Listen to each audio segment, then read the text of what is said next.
안녕하세요. 저는 중국 출신의 틱토커 왕이디입니다. 어디에 내놓아도 뒤지지 않는 미모와 자부심으로 똘똘 뭉쳐서 중국이 곧 세계의 중심이라 믿어 의심치 않는 제가 이번엔 봄맞이 프로젝트를 위해 떠났던 일본 여행에서 겪은 모든 굴욕과 배신감을 있는 그대로 솔직하게 전해드리려 합니다. 그리고 그 뒤 갑작스레 찾게 된 한국 땅에서 어떻게 감동을 받고 또 얼마나 충격적인 현실을 깨닫게 됐는지 전부 보여드리고 싶습니다.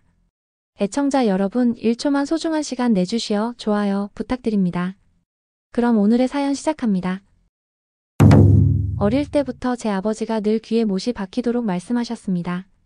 중국이 곧 세계 최고이며 다른 나라들은 모두 중국을 부러워하고 중국의 문명에 열등감을 느낀다고 말이죠. 저는 그 말들을 신앙처럼 받아들이면서 자랐습니다. 그런데도 저는 제 아버지를 진심으로 존경해왔습니다. 아버지가 매우 강력한 중화 사상을 교육해 주셨고 그분의 폭발적이고 다혈질적인 성향까지 어느 정도 물려받았기 때문입니다. 저는 늘 아버지의 뜻에 부응하기 위해 다른 나라에 갈 때마다 무언가를 증명해 보이고 싶어 했습니다. 중국인으로서 우월함을 보여주고 중화 사상을 마음 한구석에 품고서 매사에 당당하게 행동하려고 했습니다. 그러던 어느 날 봄이 찾아왔을 무렵 저는 새로운 기획을 떠올렸습니다. 세계 각지의 봄을 직접 찾아다니면서 각 나라의 봄 풍경을 비교하고 중국의 우수성도 보여주자는 다소 단순한 발상이었습니다. 제 채널 구독자들도 꽃이 만개한 시기는 어디든 아름답다고 말하며 기대감을 드러냈습니다. 구독자들이 보내준 메시지를 보면서 저도 내심 흥분했지요. 봄하면 단연 벚꽃 아니겠습니까? 그래서 저는 벚꽃이 대표적이라고 꼽히는 국가 중 하나인 일본을 첫 목적지로 삼았습니다. 저와 제 아버지는 일본에 대해 썩 좋은 감정을 갖고 있지 않았지만 어쨌든 가까운 나라였고 무엇보다 인기가 많은 벚꽃 명소들이 곳곳에 있다는 걸 알고 있었습니다. 이왕이면 사람들의 관심을 한꺼번에 받고 싶었기에 일본 벚꽃 여행기를 촬영하기로 결심했습니다. 원래부터 저는 중국 여권의 위력이 대단하다고 생각했습니다. 아버지의 영향으로 중국인이라면 어디를 가든 당연히 예우를 받을 자격이 있고 세계가 중국을 부러워하고 있다는 믿음이 마음에 깊이 뿌리내려 있었지요. 그래서 일본으로 가는 항공권을 예매할 때에도 저는 아무런 걱정이 없었습니다. 당연히 일본 공항에서 저를 반기며 영광으로 여길 것이라 생각했던 것이지요. 그러나 현실은 달랐습니다. 일본 공항에 도착하자마자 저는 보안 검색대에서 엄청나게 철저한 검사를 받았습니다. 여권을 확인하는 과정에서부터 제 소지품 하나하나를 샅샅이 살펴봤고 이것이 제게는 굴욕처럼 느껴졌습니다. 왜냐하면 저는 줄곧 이런 식의 대우는 말도 안 된다고 생각해왔기 때문입니다.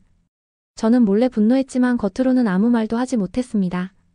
보안 요원의 날카로운 눈빛과 사무적인 태도 속에서 저는 움츠러드는 기분을 지울 수 없었습니다. 그 순간 제가 일본에 온 이유가 벚꽃 영상을 찍기 위한 것이라는 사실이 무색해졌습니다. 마치 저는 범죄자라도 되는 듯 모든 물건을 검사당하면서 허탈감을 느꼈습니다. 들어가는 과정부터 이 모양이니 제가 우월하게 생각해왔던 중국 여권의 위력이 하나도 통하지 않는다는 사실에 자존심이 무너지는 기분이었지요.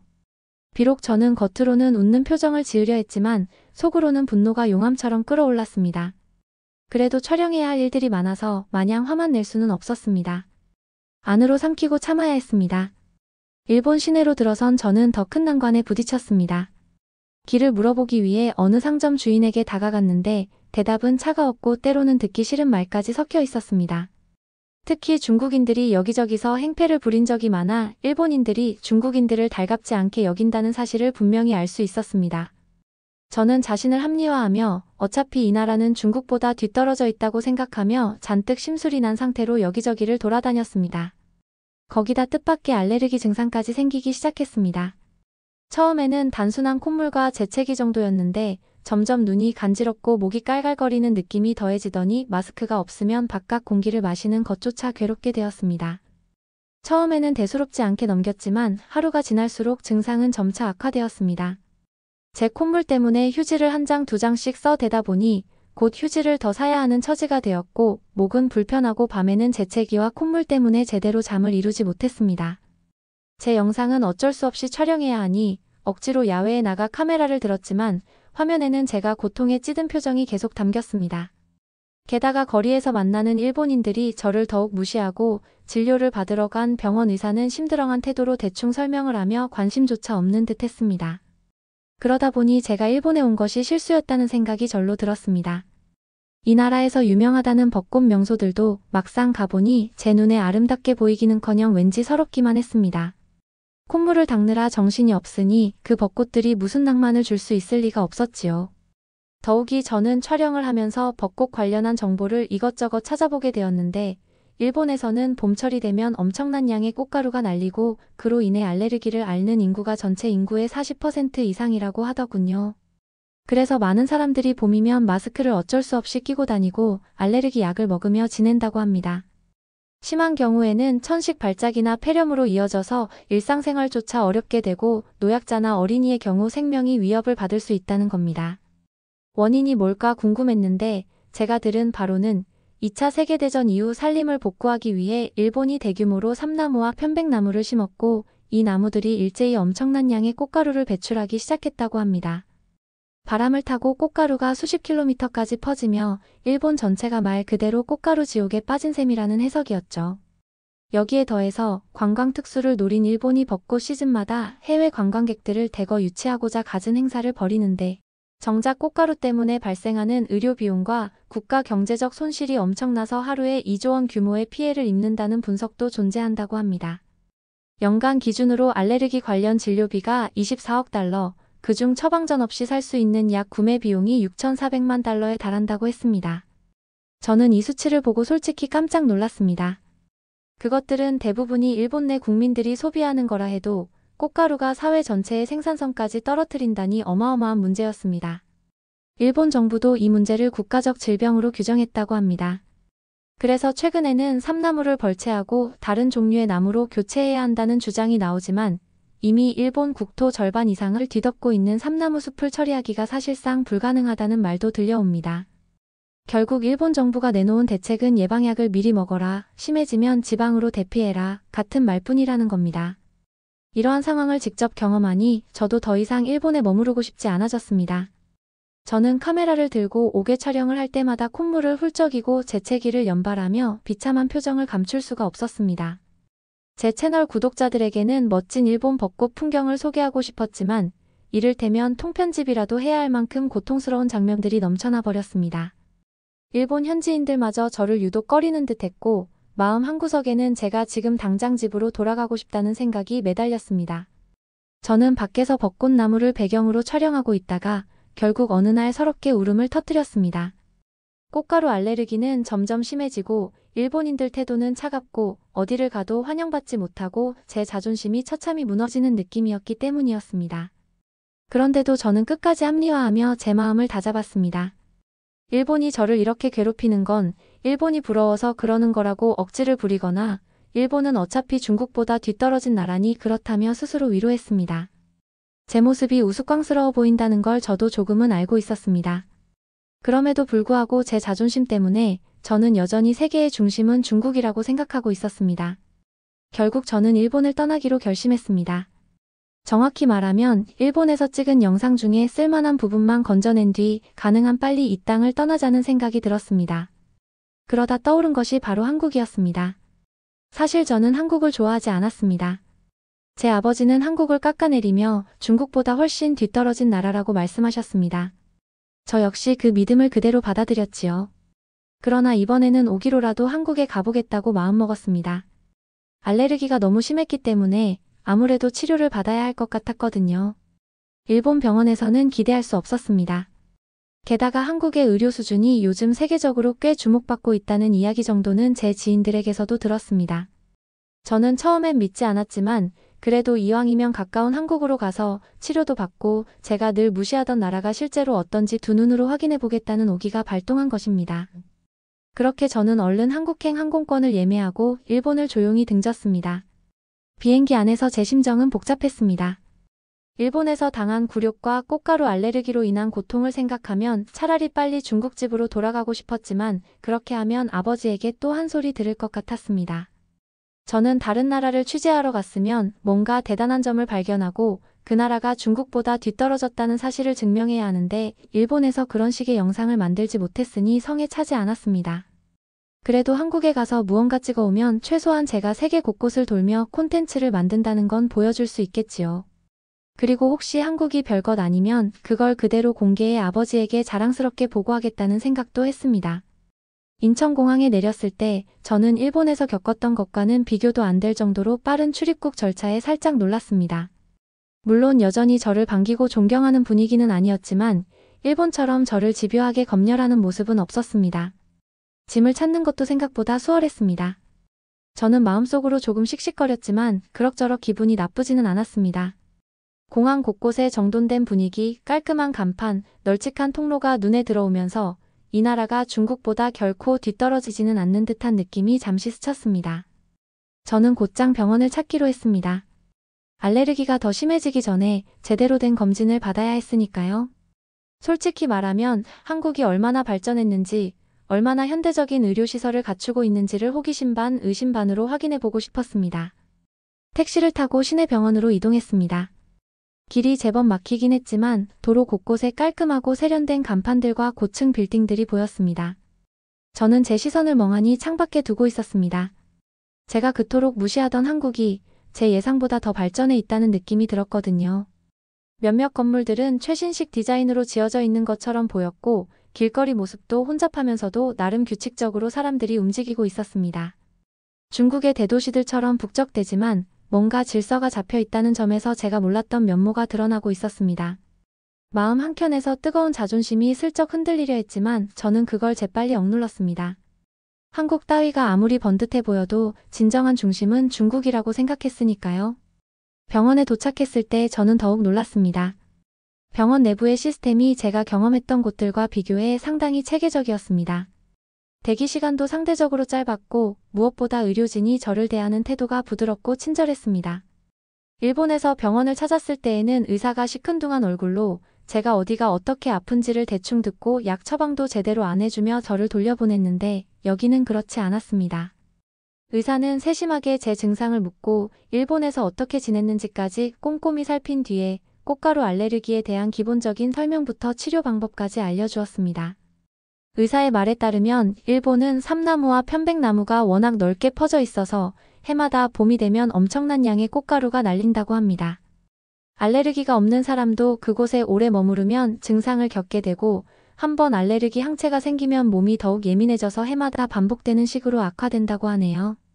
그러면서 의사는 한국과 일본의 산림복구 정책이 달랐다는 이야기를 들려주었습니다.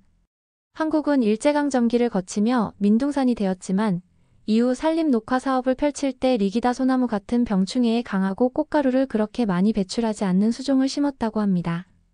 그래서 알레르기 유발 가능성이 상대적으로 낮아졌고 결과적으로는 자연 환경과 국민 건강에 큰 도움을 주게 되었다는 것이지요. 반면 일본은 2차 세계대전 이후 빠른 복구를 위해 삼나무와 편백나무를 대규모로 심었다가 그 부작용으로 국민 절반 가까이가 화분증을 겪게 되었고 국가적으로도 하루 2조 원에 달하는 경제 손실을 보고 있다는 겁니다. 관광 시즌에 버는 돈보다 알레르기로 인해 발생하는 의료비와 업무 효율 저하가 더 큰 문제가 되고 있다는 현실을 듣고 저는 좀 충격을 받았습니다. 일본이 그렇게 화려한 벚꽃을 내세워 관광객을 끌어모으지만 정작 뒷면에는 온 나라가 꽃가루 지옥에 빠져 있다는 사실은 저도 실제로 겪어보니 더욱 실감되었습니다. 이렇게 병원에서 자세한 설명을 듣고 처방해준 약을 받아 나오니 몸이 한결 편해지는 느낌이 들었습니다.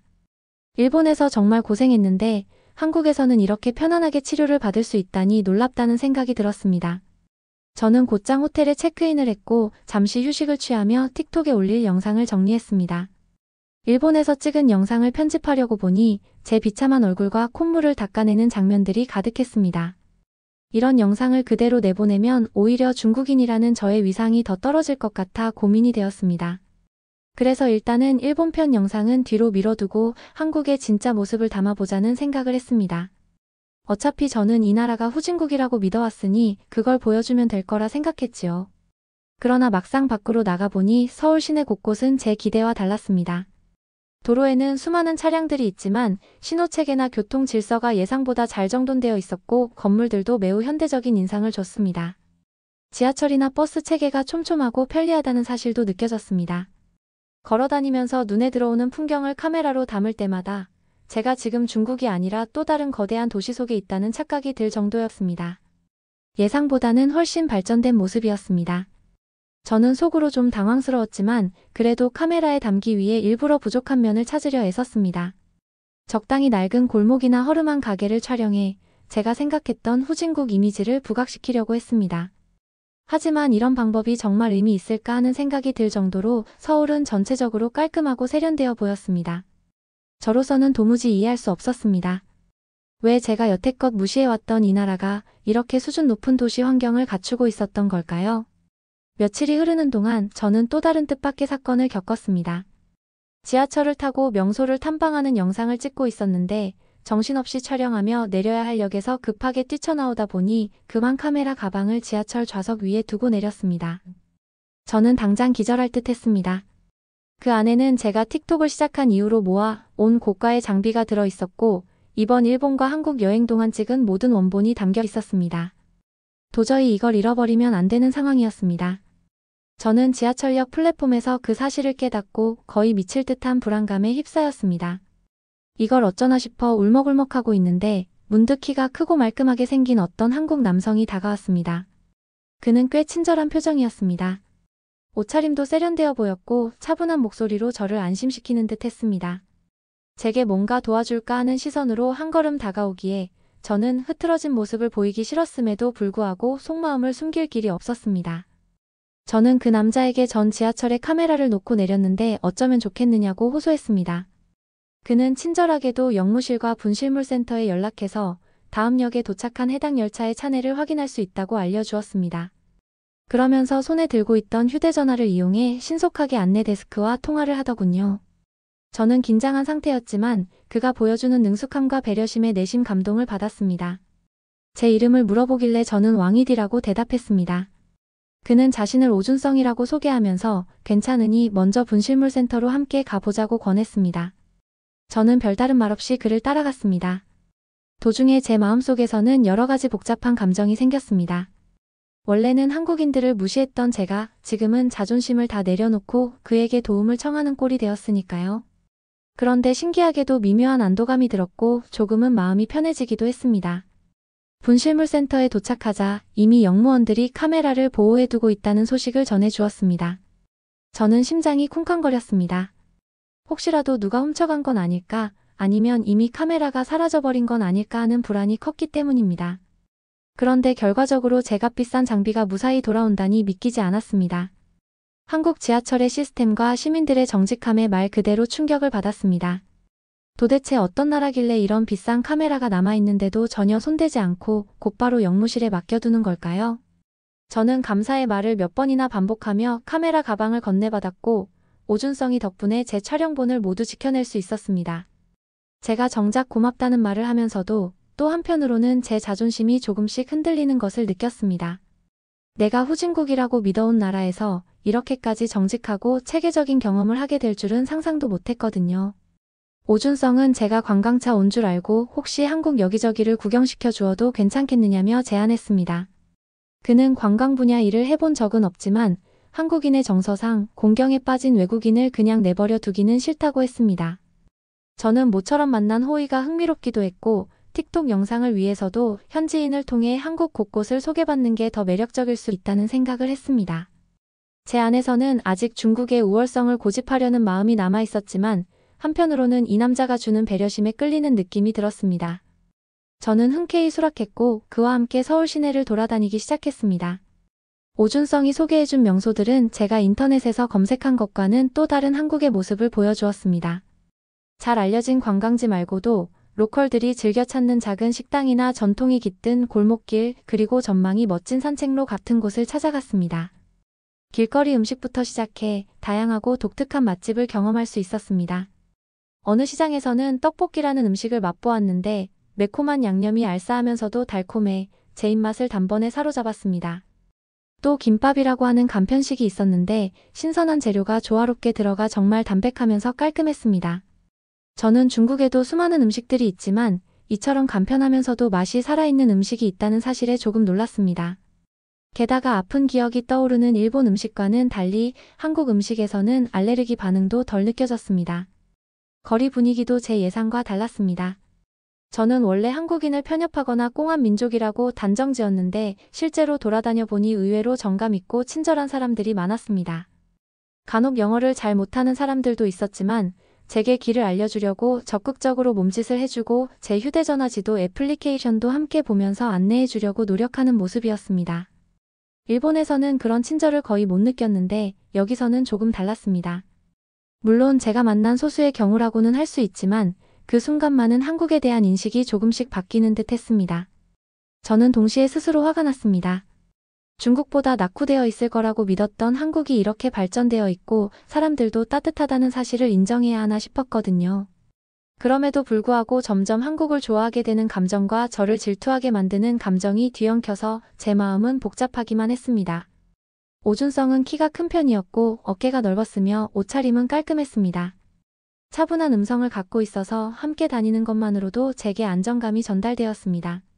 무엇보다 인상적이었던 건 배려심이었습니다.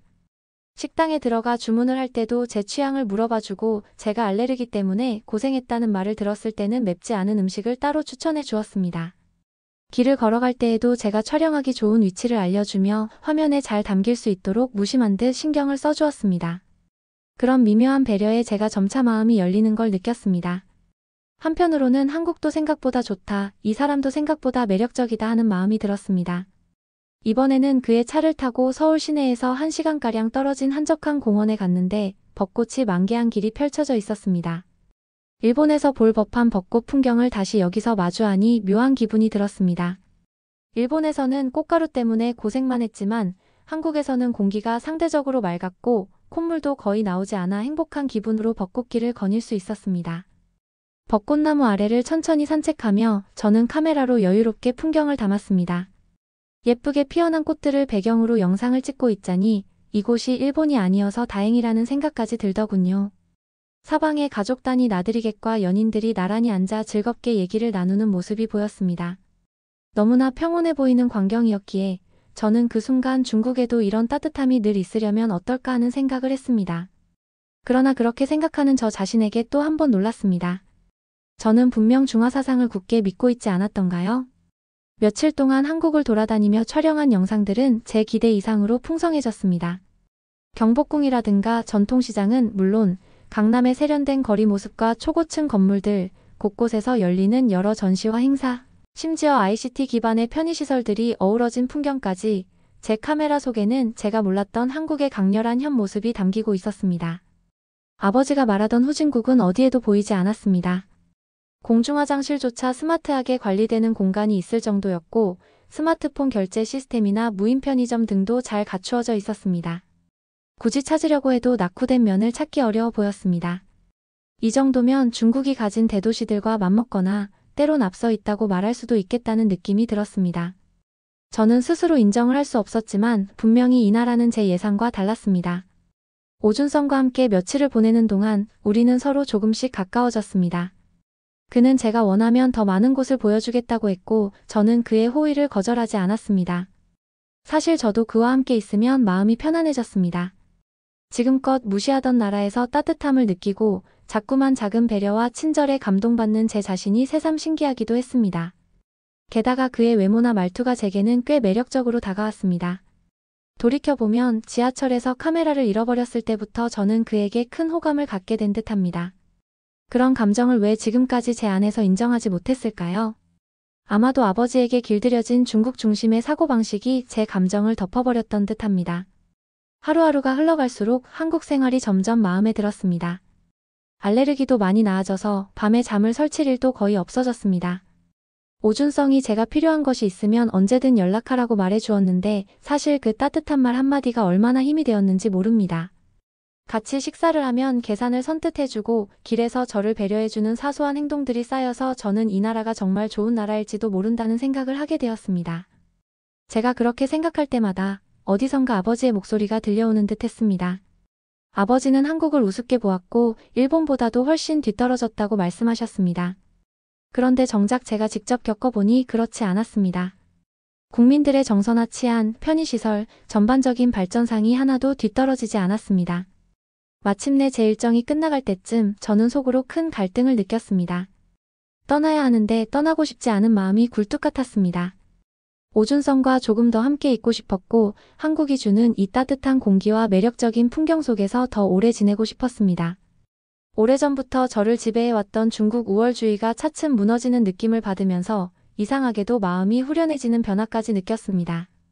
저는 공항으로 가기 전날 밤 숙소 침대에 누워 깊은 고민에 빠졌습니다. 이 나라에 남아있는다면 어떤 일이 벌어질까? 다시 중국으로 돌아가면 아버지에게 뭐라고 해야 할까? 사실 제 영상을 보면 제가 이미 한국을 찬양하는 듯한 모습을 담고 있습니다. 중국과 한국의 비교 영상을 보길 원하는 구독자들이 많다는 점도 알고 있습니다. 이제 저는 어떤 방향으로 영상을 만들어야 할까 머리가 복잡해졌습니다.